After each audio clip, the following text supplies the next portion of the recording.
welcome back to Recap and Review, where I recap and review a book, typically a smutty one. Per the title, today's book will be The Never King. As I mentioned, this is a smut book, so please 18 and up only. This is a dark, smutty retelling of Peter Pan. Our main character for this book is Winnie.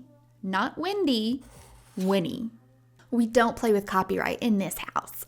Winnie is the daughter of a prostitute. She is part of a long line of women who have been kidnapped on their 18th birthday and brought to insanity by Peter Pan. Why do they always have to be barely legal in these stories? Just like frontal lobe isn't even fucking developed. Anyway. I like how you're at least 18 years old. Actually, I like how you're at least 18 years old. The book opens up with Winnie doing some dude in his car. And like, I get it. I do. I like tall guys too. But she's 18. So I'm a little less supportive of the hoe phase. Especially because she's mostly doing this to get things that she needs, like food or a ride to school, because her mother isn't providing those things to her. Her mother, who was taken by Peter Pan, was left with basically no sanity. She has moved Winnie all over the country multiple times in an effort to keep her away from Peter Pan, basically making them nomads. The only thing that Winnie really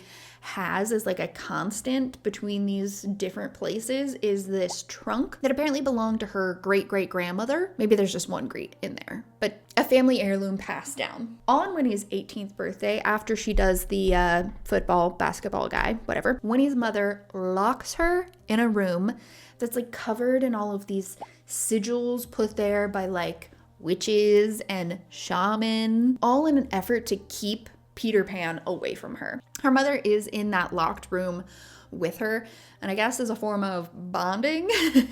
Winnie asks her mother to tell her what she knows about Peter Pan, but apparently she can't say much because like her mind, her memories themselves have been altered in some way. She remembers the island, Neverland, and that it had magic. She also remembers Pan losing his grip on that magic and the island itself. For pretty much her whole life, Winnie thinks her mom is just absolutely nutty. There is no Neverland, there is no Peter Pan. She thinks her mom is just full-on cuckoo bananas, which like, fair, valid. That is, of course, until she meets the man, the myth, and the legend himself when he just shows up that night of her 18th birthday. And of course, we get this meeting from Winnie's POV, and she's immediately lusting after this mythical creature of man who is there to literally kidnap her. Can you get Stockholm Syndrome before you've ever been kidnapped? This book does have multiple POVs. It has POVs of 5 people, Winnie and the 4 main guys that she's gonna be bumping uglies with. But in a POV from Pan himself, he confirms that his magic is waning and the island itself is like slowly withering away and dying. The reason for this is not truly like written out for the reader until a little bit later on. Pan snatches her, brings her to Neverland, where she's brought to a treehouse and chained to a bed. We also meet our other leading lads. So other than Peter Pan, we have Cass and Bash, which are like interesting names, but they're twins, they're twin brothers. They're very similar for the most part. Bash is a little bit more abrasive and has short hair. Cass is kind of like the bleeding heart and has longer hair. Genuinely not many other difference between the two of them. Our last leading guy is Vane. His main characteristics are having like these 3 long scars that go from his temple to his jaw. In this book, we never figure out how he gets those scars, but he does have them. Apparently he's a dickhead and literally just enjoys making the darlings, as they're called, cry. The darlings are what they refer to the women that they bring to the island. These are all women who are descendants of Wendy Darling. Vane has special powers that allow him to cause terror in another person, and there is this standing rule between Peter Pan and the 3 other leading guys that they do not get with the darlings. There's even this line, which I'm gonna have to bleep myself so much for this. We don't the darlings because darlings is what got us into this mess. We don't the darlings, we just break them. This this direct quote from the book genuinely tells us so much about how the men in this story view our leading lady, which is problematic at best. So her first day there, these boys, these men, whatever, try to make her feel at ease. Bash, like, cooks pancakes for her. Cass is, like, talking to her, trying to make her feel comfortable. One thing that we are aware of is that Peter Pan cannot be out during the daylight. Vampire-ass motherfucker. He is gone until night falls. Literally worse than like Edward fucking Cullen. Once Pan does wake up for the day on that first day that Winnie is there, he takes her to the beach with Vane. The three of them all like march out there. And the reason for this seems to be exerting like control or power, like instilling fear in her, because they basically take her to the beach and show her around and be like, look at all that open ocean. You'll never get out of here. You are trapped here. Don't try to run. There's nowhere to run to. Don't even try. During this conversation, Winnie gets like a little bit more information. She finds out that the darlings, her ancestors, stole something from Pan, and he's trying to get it back. But that's pretty much all she's told. There are no specifics. And what they're going to do to try and get that information is to root around in her mind, which seemingly is the cause for all of her predecessors going absolutely fucking bonkers. So our lovely Winnie tries to develop a plan because she doesn't want to go crazy. Totally fair. So she's going to use her womanly wiles to try and con who she thinks is like the nicest member of the group, who is Cass, which fair. Like, he's kind of a bleeding heart. He definitely cares more about like her emotions than any of the other men.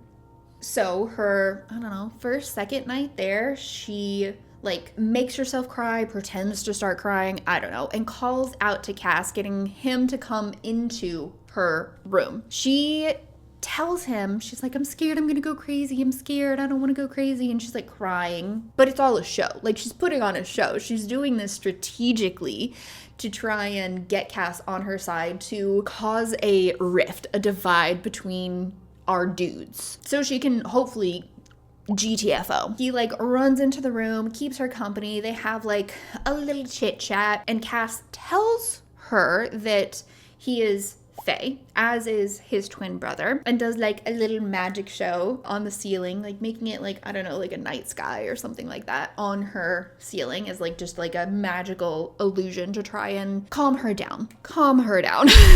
She's trying to play his ass. Unfortunately for her, when she starts to like make a move, because they're like laying in bed together, she's like rubbing all up on his like chest, because of course he's covered in tattoos, as I think they pretty much all are, our four main dudes. So she's like touching up on him, like trying to go like lower, and he stops it. He's like, I know what you're trying to do. Absolutely not. I'm a virgin. He pieces the fuck out of there. Really, the only thing as the reader that we gain from this like little back and forth is that Cass lets slip that Pan is dying. So whatever they're trying to get from Winnie, it's to stop him from dying. As we all know, Peter Pan is meant to be immortal. He's not like a literal child in this retelling. Sorry if I didn't mention that already. Like, everybody is like 18 plus. Now they're stuck in whatever, you know, age they are, but it's all legal and nobody's an actual child. Except, I mean, I don't know. I kind of consider 18-year-olds children now that I am much older than 18. After Cass, like, leaves the room and is like, I know what you're doing. It's not gonna work. He like, I'm leaving. He hightails it out of the room. Almost immediately after, Bash comes into the room because Cass went downstairs to get off by some random chick, which is apparently very out of character for him. So Bash, being his twin brother, knows that like Winnie got to him. So he runs upstairs, pissed as hell, and what does he do? He shoves Winnie up against a wall and then proceeds to do her. That'll teach her a lesson. So Winnie's plan is technically working, just not on the brother that she thought it would work on. However, during their rendezvous, Pan walks into the room because I think Bash left the door open, not gonna lie. So he walks in and like Bash and Winnie, of course, stop because somebody's watching them. But in some like weird control move, I guess, or maybe an act of voyeurism, I don't know, Pan tells them to keep going and he just sits in the room and watches them. I'm watching you. Which, like, kinda hot. So yeah, he tells them to keep going. They do. He allows Bash to arrive before pulling Winnie off of him and kicking him out of the room. He, like, physically, like, throws Winnie into a chair in the room. Oh, did I forget to mention? She's been chained to the bed this whole time. Just saying. Anywho, Peter gets his fingers dirty, if you catch my drift. Ew. Helping Winnie arrive before he like reiterates like, we don't fuck darlings and you better stop or you'll regret it. Look, the way to teach me a lesson would not be that. Just gotta tell you. Like, I think that would actually reinforce my behavior if I was a Winnie. So, obviously, they're in, like, the treehouse that they're all living in. There's, like, Pan, his 3 guys, but then there are also, like, lost boys, and apparently a bunch of women live there as well. We don't really get introduced to a lot of other characters except for our main people, other than a woman named Cherry. Cherry has a crush on Vane. Vane is a fuckhead. He's literally like an absolute doucheroni. He's like rude and abrasive, but for some reason Cherry like has a thing for him and like wants to get with him. And Pan actually like demands that Vane give her what she wants, and he does in fact give her what she wants, which is himself. And the morning after this happens, Cherry is like covered in like bruises and scratches, and we see this all through the POV of Winnie because Cherry like brings her breakfast. Winnie can like tell that Cherry just is in desperate need of some attention, and she's like, okay, let me take advantage of that. So she tries to get close to her, and Winnie ends up telling her a lot of information. It's honestly kind of like an info dump, their conversation. Cherry tells Winnie that there are 7 different islands all around Neverland, and Neverland is just one of them. Each island has 2 shadows, a light shadow and a dark shadow, life and death. Kind of like the balance of the scales, if you will. Pan lost his shadow. His shadow was the light shadow, which brings like life to the island, thus why it's kind of like dying and withering away because he doesn't have the shadow. She also lets slip that Pan sleeps in a literal tomb. Again, fucking vampire-ish of you, but whatever. Peter, wake up. And it's because he cannot go out during the day because he doesn't have his shadow. That shadow is what he has been searching for in the minds of the Darlings, all of Winnie's ancestors. That's what he's been looking for because apparently one of Winnie's ancestors stole that shadow and he has not been able to find it. She also explains that Vane is from a different island and he was the shadow of that island, and his shadow is the dark shadow, like the death shadow, which I guess is meant to explain why he's such a fucking douche monkey, but whatever. I can't excuse a man being an asshole. I can't. She also tells Winnie that there's another side of the island, the opposite side of the island, that's where the pirates live, and that Hook is in charge. She accidentally slips that she has like this personal relationship with Hook, but she doesn't go into it, and Winnie doesn't pry. So that's probably going to be something that's explored in a later book. But Cherry having a relationship with Hook definitely explains why Peter was invested in giving her what she wanted, being vain, because he probably wants to keep her on his side rather than her going back to Hook and probably telling him a lot about what she has learned over the years living with Peter and the Lost Boys. We also learned that Cass and Bash lost their wings. They are fairies after all. They lost their wings because they killed their father. And apparently that's like a huge sin for the Fae, is killing one of their own kind. So their sister, Tilly, is the queen. They were princes. Tilly is the one who's been helping Peter like dig through the memories of the darlings. In a chapter that's either in Cash or Bash's POV, we learn that there's like a suspicion that the twins have that Tilly hasn't actually been helping Pan, that she's actually been deceptive this whole time and driving the darlings insane rather than actually digging through their memories and trying to help Pan. In this POV from them, we learn that Tinkerbell is their mother, and she was killed by Pan. In a later chapter, we get confirmation that Tilly is trying to kill Pan. I'll kill them all. So she can take his shadow and rule Neverland, because whoever has the light shadow is like the quote-unquote king of the island. I am Yao, king of the rock. There is a party, and Cherry manages to convince the twins that Winnie should get to go to the party. There's like Fae wine that she tries, which apparently gets you like super fucked up after just a few sips. And she has more than just a few sips. At this party, one of the Lost Boys is like all over Winnie, and she's just kind of like eating it up because that's kind of what she's used to.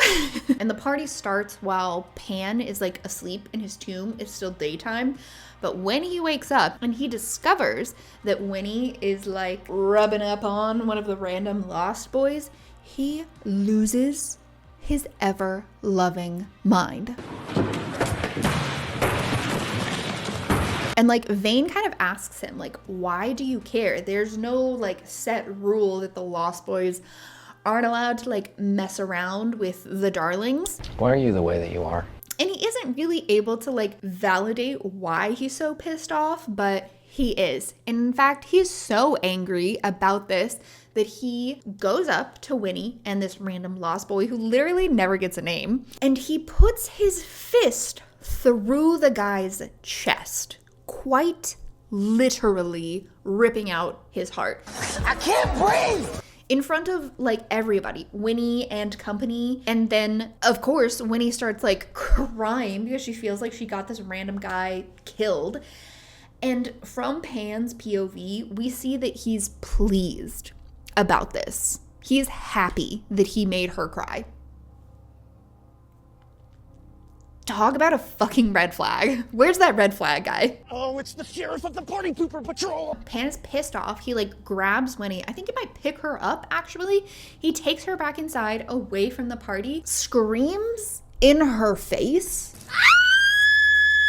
and then proceeds to shove her against a table and do her. And she's into it.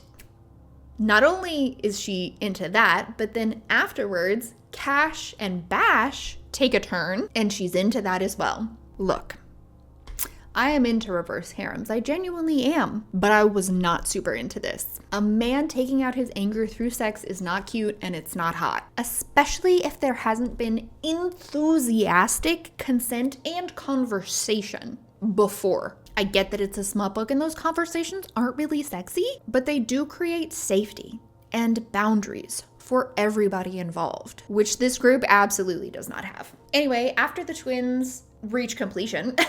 Vane walks over to her and is like, open your mouth. She does, and he spits in her mouth. Stop it. Get some help.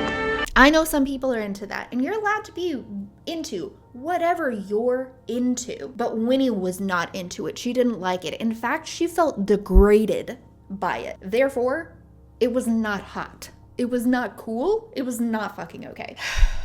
After all of this, Cash and Bash let Winnie like shower and they stay with her for the night. They're like all in bed together, like cuddled up, and Bash has like made her this like cute little bracelet with an acorn.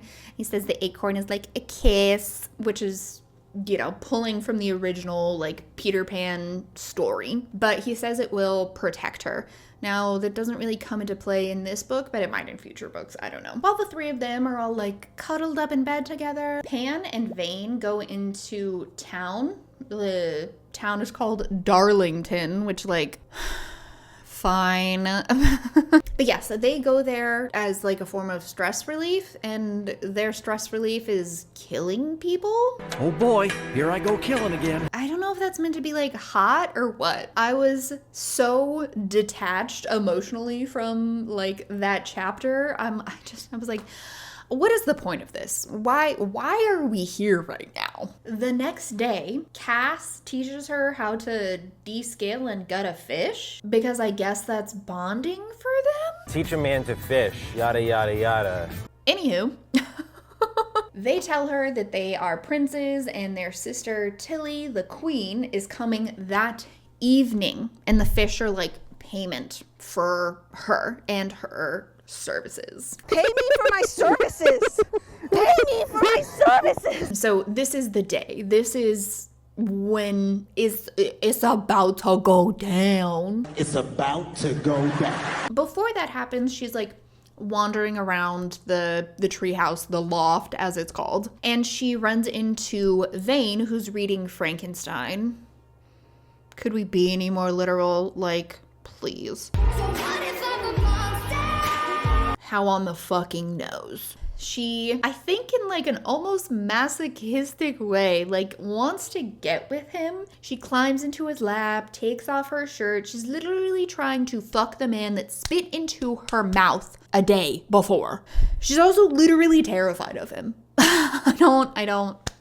Anyway, he plays along for like a few minutes before stalking out of the room, having done pretty much nothing than do a little nippy sucking. It sounds gross, but that's what he does. That's like all that happens. Once the sun has gone down and Pan wakes up, he takes Winnie out of the loft, the treehouse. In his POV, we can see that like he doesn't want her to change. Obviously, like starting to have some kind of feelings for her in his like fucked up little head, and most of those feelings are wanting to sleep with her.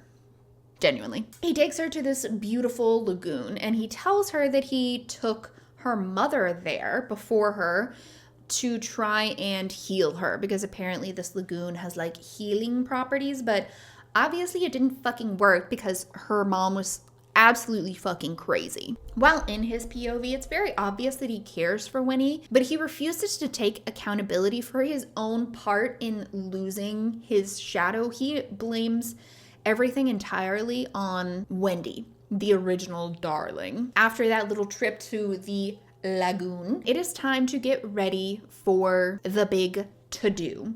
She's gonna have her mind like scooped out like with a fucking melon baller and she's scared. She doesn't want to go crazy.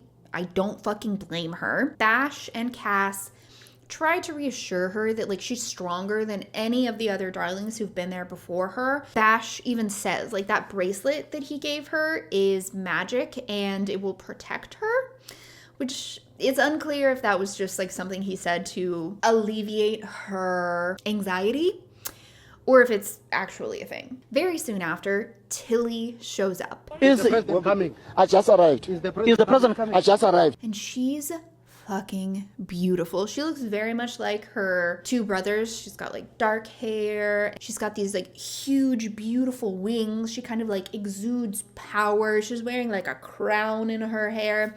She's like a badass bitch, not gonna lie. We've got a badass over here. But there's an obvious tension that Winnie picks up on, not only between Tilly and her brothers because they killed their father, but also between Tilly and Peter Pan, that like Winnie picks up on this and it kind of like gives her like warning bells. Something's going on there.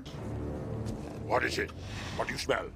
Anywho, she willingly submits to this procedure, or whatever we want to call it, of Tilly like trying to get into her mind. Are you reading my mind right now? And supposedly, if you are like willing and open, it's not supposed to be as like destructive. However, that was not the case for her mother, because it comes out that her mother was absolutely willing to help Pan find his shadow and was completely open to Tilly like rooting around in her mind, but she still went fucking crazy. And during this procedure, Winnie starts like screaming in pain.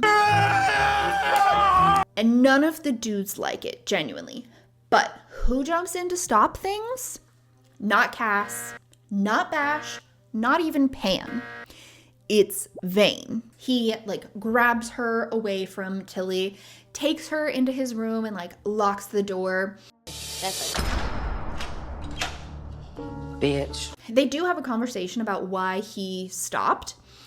And he says that he comes from a place where women are broken kind of just for the fun of it, and he doesn't enjoy watching that. There is a very kind of touching like metaphor, analogy, I don't know which, about like men being born with an axe and women being these like trees, and you can know the measure of the man by how he wields the axe that he was born with, which would actually be kind of powerful if he hadn't spit in her fucking mouth the day before.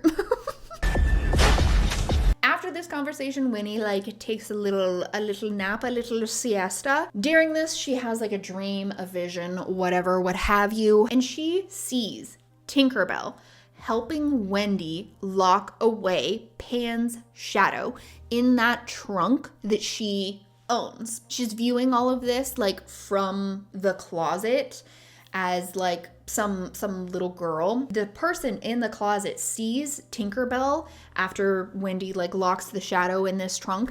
She sees Tinkerbell kill Wendy. She immediately wakes up and runs to Pan to tell him about her dream and what she saw. As we all know from the original Peter Pan, Tinkerbell was in love with Peter. Peter was in love with Wendy. Only in this retelling, Tink does something about her jealousy. So Tinkerbell killed Wendy, and then Peter killed Tinkerbell in retribution without finding out first where his shadow was, because he was, you know, like so pissed off because he was in love with Wendy.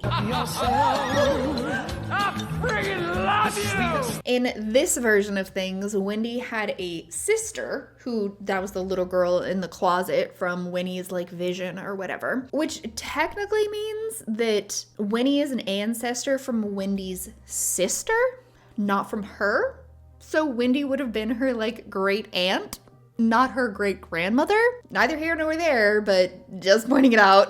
The whole gang decides to go with Winnie and Peter as they go back to the mortal world to get Peter's shadow back from the trunk that it's hidden in. Once they arrive at Winnie's house, there is a team of guards from Tilly, from the queen. She is a fake queen. I don't know if I've mentioned that before. And they are there to be sure that Peter doesn't get his shadow back. And this huge fight breaks out between the Lost Boys and these guards of Tilly's. While all the like fighting is going down, Winnie goes over to the trunk, locates this hidden compartment that's apparently always been there that she never found, and in a box is apparently Pan's shadow. The Lost Boys, the four, whatever, They take out those guards like relatively quickly and then bury the bodies in the backyard. Before Winnie hands over the box with Peter's shadow, she demands that she be taken back to Neverland because she feels there is a plot of Tilly trying to take down Pan, which there is, and she thinks she can help. Why? I don't know. Peter agrees, and she even invites her mother to come back to Neverland, but her mother denies that request, which totally makes a lot of sense for like the plot of the book, because she would probably be having sex with those 4 guys like in front of her mother, and that's uncomfortable. Awkward! Awkward! Our little ragtag team goes back to Neverland with the box containing Peter's shadow. However, when they open that box, they find not 1 shadow, but 2. And that's the end of the book. That's it. That's the end. It's done. Okay. Now that we've done our recap, let's do a little bit of a review. Here's my general criteria for reviewing books. If you guys would like to add to this, think I should add something, think I should remove something, please let me know. I'm happy to make changes. For the plot, there is one overarching plot. That's Pan trying to find his shadow. But that's it. There's no subplot. There's nothing really deeper that we work through in that plot. As far as the atmosphere, mainly what I felt from this book was horniness. There was an effort to create like the setting to make you feel like you're there, but things like tone and symbolism are really, really lacking. Writing style, although the book is easy to read, which I genuinely appreciate, I do not enjoy struggling through a book, struggling to understand like where we are and like keeping track of things. But something about this writing style, especially like the sentence and paragraph structure, was lacking. The only word that I can think of is maybe juvenile. Most of the sentences were very short. A lot of the paragraphs were short as well, containing maybe 1 sentence.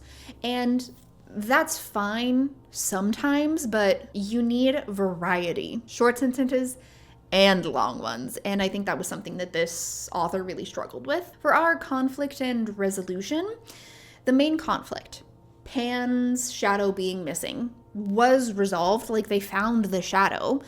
However, the book ended before Peter truly reunited with that shadow, so that the book could end on a cliffhanger. So I suppose you could call it a resolution to the conflict. Like, they found the shadow, but we as the audience didn't get to see Peter get it back in this book. Now, characters and character development. This is a rough one. The characters were not delved into, but that is kind of what happens when you have 5 main characters and a book that's under 200 pages. As far as them having any character development, that absolutely did not happen. Every single person is exactly the same at the end of the book as they were at the beginning. Based on this criteria, the best that I can give this book is a 2.5 out of 5. There was something intriguing about this book though. Similar to Twilight, if broken down in this criteria, Twilight would probably not score very high, but the story of Twilight leaves you wanting more. It makes you want to know what happens next. And I will say, I was curious at the end of this book to know what comes next. I think my main issue with this book is the smut. Every single sexual interaction started with anger from the men. I can get on board with hate fucking. Don't get me wrong. But with hate fucking, it's anger from both parties, not just one. And when that anger continually comes from the male characters directed at the female character, I begin to take issue. All of that being said, I don't know that I could recommend this book without some serious asterisks. But again, I'm curious to know what happens next. So, take from that what you will. Thank you so much for watching. If there is a book that you would like me to recap and review, please leave it in the comments down below. Go ahead and press some buttons down below if you're into that kind of thing. If not, I'll see you in the next one.